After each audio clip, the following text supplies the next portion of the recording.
अरहंताणम नमो अरहंताणम नमो अरहंताणम। बहुत सहज प्रश्न है, बहुत स्वाभाविक प्रश्न है, किंतु एक बात पर हम ध्यान दें कि हमारे 3 केंद्र हैं। एक वह केंद्र जहां से तरंग पैदा होती है,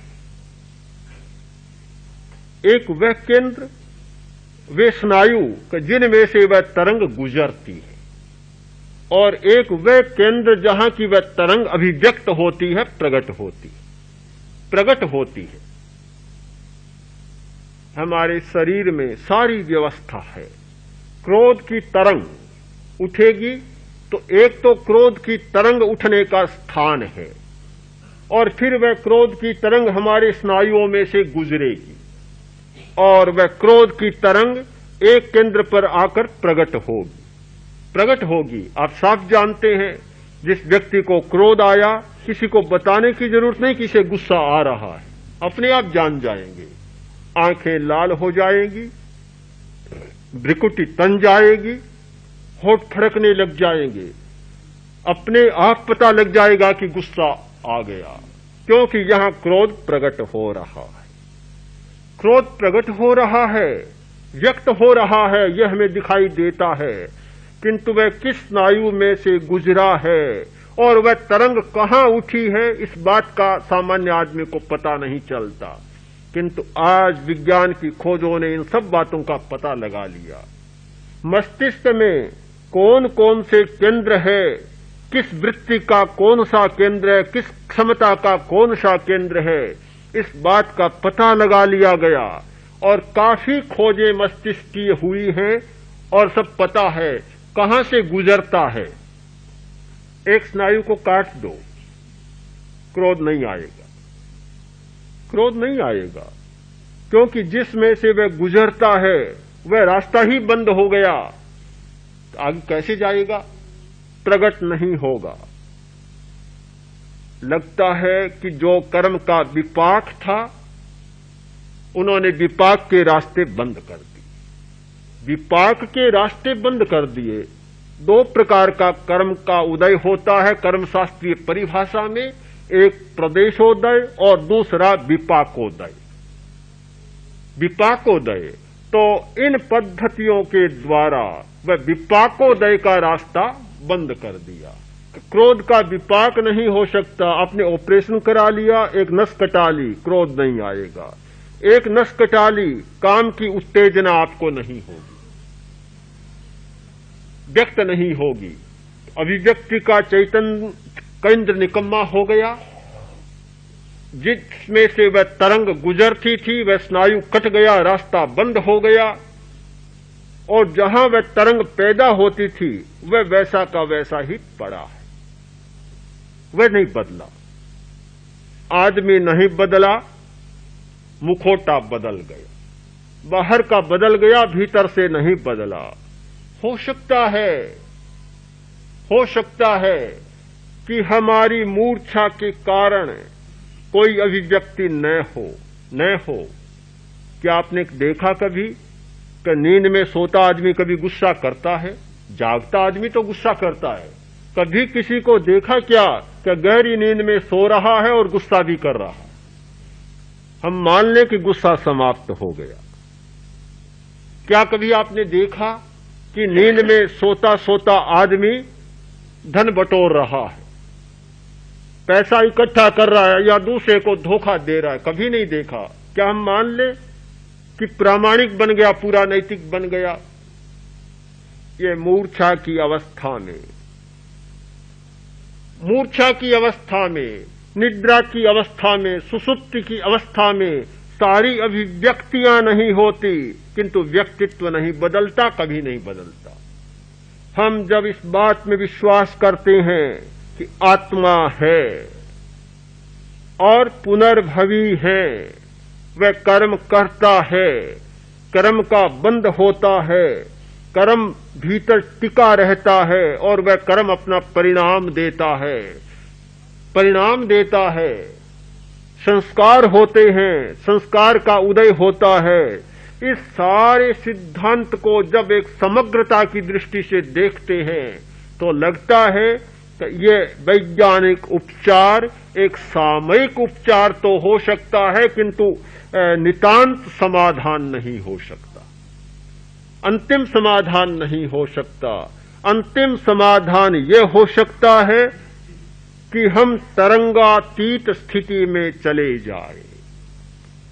क्रोध की तरंग पुष्ट होती है पुनरावृत्ति के द्वारा। कल के सूत्र को फिर याद करें, वृत्ति, प्रवृत्ति और पुनरावृत्ति।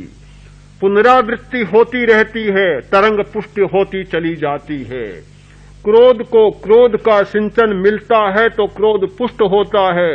यदि क्रोध को क्रोध का सिंचन न मिले तो क्रोध का पौधा अपने आप मुरझा जाता है। समत्व का सिद्धांत, अध्यात्म का सिद्धांत है सामायिक का सिद्धांत। अध्यात्म का सिद्धांत है अपने आप को देखने का सिद्धांत। यह समता का सिद्धांत है तरंगातीत चेतना की भूमिका।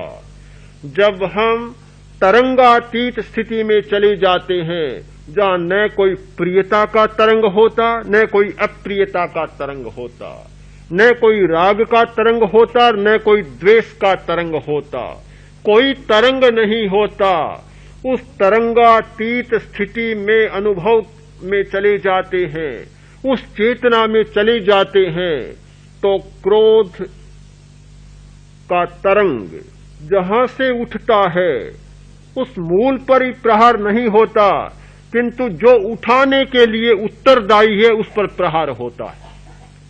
वैज्ञानिक के साधन का, उनके उपकरणों का, उनके ड्रग्स का, उनके द्वारा उत्पादित औषधियों का प्रभाव होता है हमारे मस्तिष्कीय स्तरों पर, स्नायु संस्थान पर या नाड़ी तंत्र पर, उन पर प्रभाव होता है।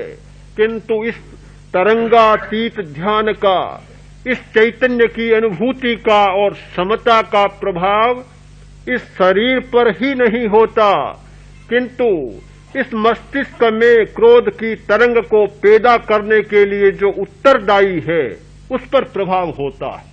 मूल जड़ पर प्रभाव होता है, पत्तों पर और फूलों पर प्रभाव नहीं होता, किंतु जड़ पर प्रभाव होता है।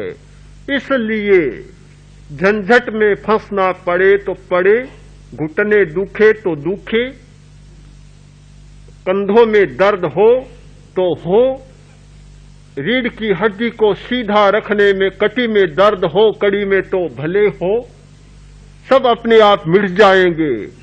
किंतु तरंगातीत स्थिति पर पहुंचने के लिए इसका कोई विकल्प नहीं है, कोई दूसरा उपाय नहीं है। इसलिए इस मार्ग में हमें जाना ही होगा और ऐसा करना ही होगा।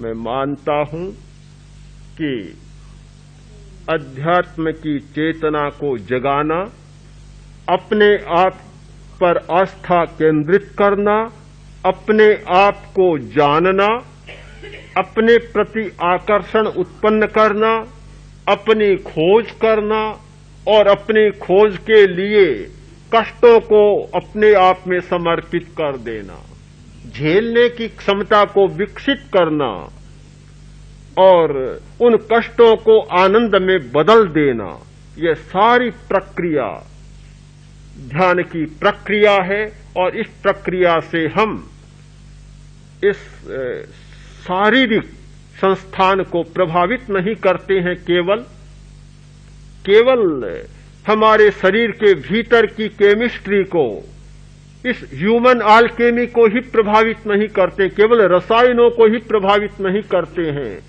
किंतु हम इस शरीर से परे जो एक बहुत बड़ा हमारा जगत है, कर्म शरीर का और तेजस शरीर का, उस जगत को प्रभावित करते हैं, वहां तक पहुंचते हैं और वहां जाकर जो उत्तरदायी है हमारी सारी बीमारियों के, विकृतियों के, उनके अस्तित्व को समाप्त करते हैं। इस प्रक्रिया का आलंबन मैं मानता हूं कि सबसे बड़ा हमारा आलम्बन है।